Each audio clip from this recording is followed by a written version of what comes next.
बिस्मिल्लाहिर्रहमानिर्रहीम। अस्सलाम वालेकुम दोस्तों। बगदाद में एक दरवेश रहते थे जिनका नाम था बहलोल दाना। बहलोल दाना बायक वक्त फ़िलासफ़र दरवेश थे। उनका कोई घर और कोई ठिकाना नहीं था। वो अमूमन शहर में नंगे पाँव फिरते थे और जिस जगह थक जाते वहीं डेरा डाल देते।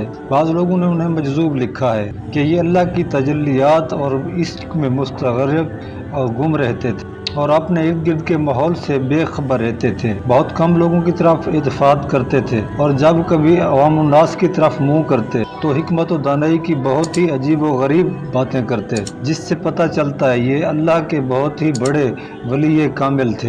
इनका असल नाम वहाब बिन अमरू था। ख़वातीन और हज़रात कहते हैं कि एक दफ़ा हज़रत जुनैद बगदादी सफ़र के इरादे से बगदाद रवाना हुए। हज़रत शेख के कुछ मुरीद साथ थे। शेख ने मुरीदों से पूछा, तुम लोगों को बहलोल का हाल मालूम है? तो लोगों ने कहा, हज़रत वो तो एक दीवाना है, आप उससे मिलकर क्या करेंगे? शेख ने जवाब दिया, ज़रा बहलोल को तलाश करो, मुझे उससे काम है।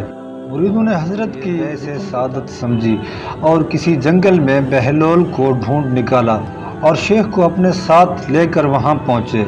शेख बहलोल के सामने गए तो देखा बहलोल सर के नीचे एक ईंट रखे हुए दरख्त के नीचे दराज है।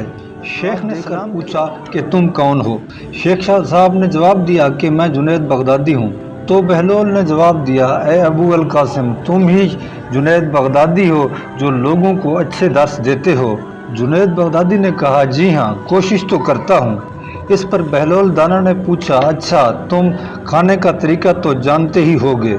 जुनैद बगदादी ने जवाब दिया, जी क्यों नहीं, बिस्मिल्लाह पढ़ता हूँ और अपने सामने की चीज़ खाता हूँ, छोटा निवाला बनाता हूँ और आहिस्ता आहिस्ता चबाता हूँ, दूसरों के निवालों पर नज़र नहीं डालता और खाना खाते वक्त अल्लाह की याद से गाफिल नहीं होता। फिर दोबारा कहा, जो लुक़मा भी खाता हूँ अल्हम्दुलिल्लाह कहता हूँ।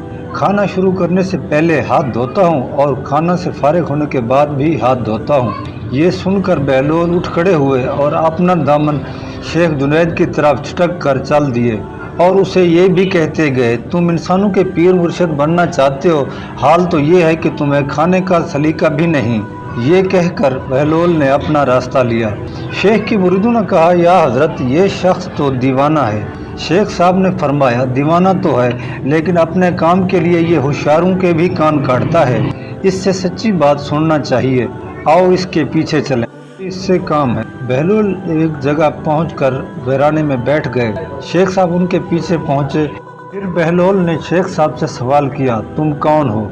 शेख साहब ने कहा, मैं हूं जुनैद बगदादी जो खाना खाने का तरीका नहीं जानता।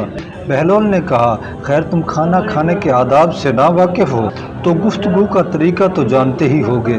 शेख ने जवाब दिया, जी हाँ, जानता तो हूँ। बहलोल ने पूछा, तो बताओ तुम किस तरह बात करते हो? जुनैद बगदादी ने कहा, मैं हर बात एक अंदाजे के मुताबिक करता हूँ, बेमौका और बेहिसाब नहीं बोले जाता। सुनने वालों की सोच का अंदाज़ा करके खल्क़ खुदा को अल्लाह और नबी सल्लल्लाहु अलैहि वसल्लम की दावत देता हूँ। ये ख्याल रखता हूँ कि इतनी बातें ना करूँ कि लोग मुझसे बेजार हो जाएं। इतनी और ज़हरी उलूम के नुक्ता पर नज़र रखता हूँ। इस तरह गुफ्तगू के आदाब के मुतालिक कुछ और बातें भी बताईं। बहलोल ने कहा, खाना खाने के आदाब तो एक तरफ रहे, तुम्हें तो बात करने का ढंग ही नहीं आता। फिर शेख से मुंह फेरा और एक तरफ चल दिए। मुरीदों से खामोश न रहा गया। उन्होंने कहा, या हज़रत, ये शख्स तो दीवाना है, आप दीवाने से भला क्या तवक्को रखते हैं? आपने कहा, मुझे तो इससे काम है, आप लोग तो नहीं समझोगे। इसके बाद शेख साहब ने फिर बहलोल का पीछा किया तो बहलोल ने पीछे मुड़कर देखा और कहा, आप खाना खाने के आदाब और गुफ्तगू के आदाब से भी वाकिफ़ नहीं, सोने का तरीका तो तुम्हें मालूम ही होगा। शेख ने जवाब दिया, जी हाँ मालूम है। तो बहलोल ने कहा, अब किस तरह सोते हो? तो जुनैद ने कहा, जब मैं इशा की नमाज और वज़ाइफ से फारिग होता हूँ तो सोने के कमरे में चला जाता हूँ। ये कहकर शेख ने फिर नींद के आदाब बयान किए जो उन्होंने बुज़ुर्गों से सुने थे। बहलोल ने कहा, मालूम हुआ कि तुम सोने के आदाब भी नहीं जानते।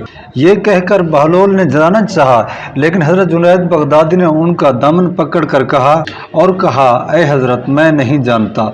اللہ کے واسطے تم مجھے سکھا دو۔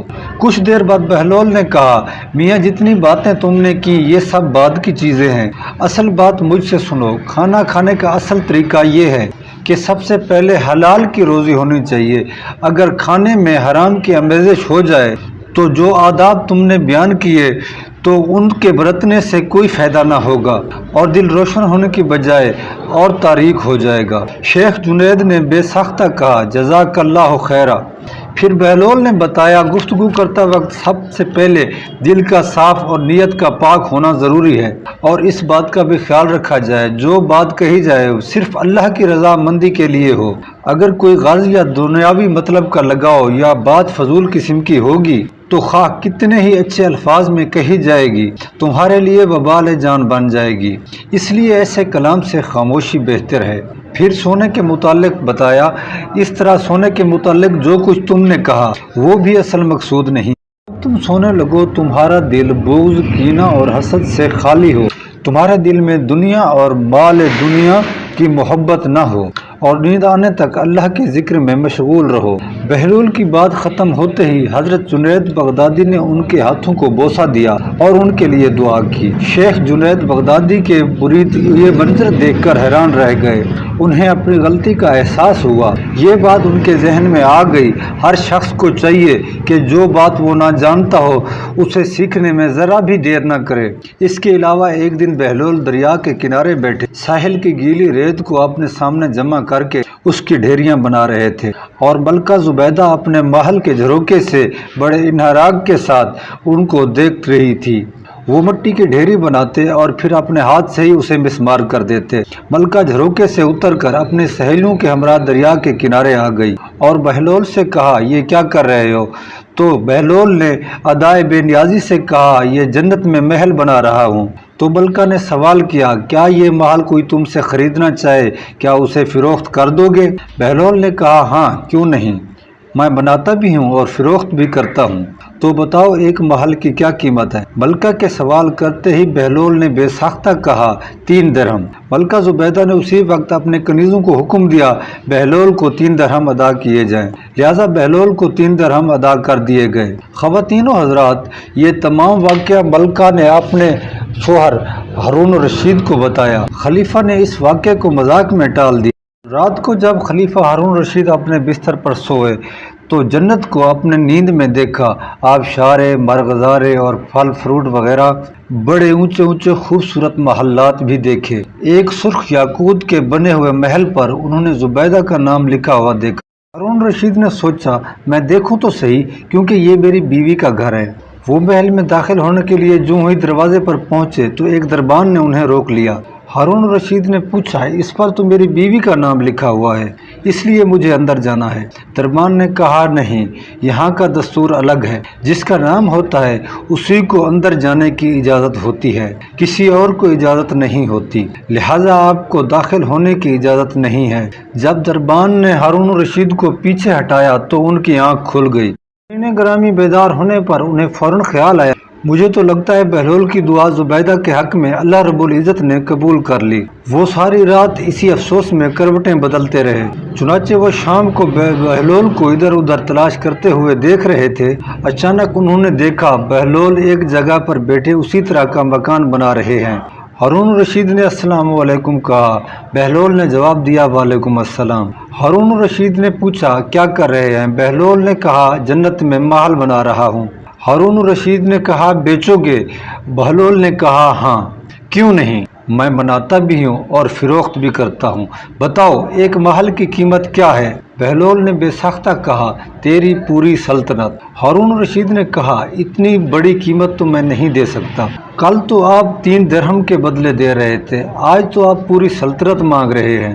بہلول دانا نے کہا خلیفہ کل بن دیکھے معاملہ تھا اور آج تم محل دیکھ کر آئے ہو۔ खलीफा ये सुनकर घुटनों के बल बहलोल दाना के सामने मायूस होकर बैठ गया और बहलोल दाना से कहा, हजरत आप मुझसे मेरी सारी सल्तनत ले लें, मुझे एक महल दे दें। जब बहलोल दाना ने खलीफा की ये आजिज़ी देखी तो कहा, मैं तुम्हारी इतनी बड़ी सल्तनत को क्या करूँगा, इस दुनिया की मोहब्बत तो बहुत से गुनाहों की जड़ है, जाओ अपनी सल्तनत अपने पास रखो, इस महल को भी तुम्हारे लिए 3 दिरहम में फ़रोख्त करता हूँ। नाज़रीन ग्रामी, इस किस्म की इस्लामिक वीडियोस देखने के लिए और मालूमात के लिए हमारे चैनल को सब्सक्राइब ज़रूर करें और वीडियो को लाइक भी करें। कमेंट में अपनी राय का इजहार ज़रूर करें। मिलते हैं अगली वीडियो में, अब तक के लिए अल्लाह।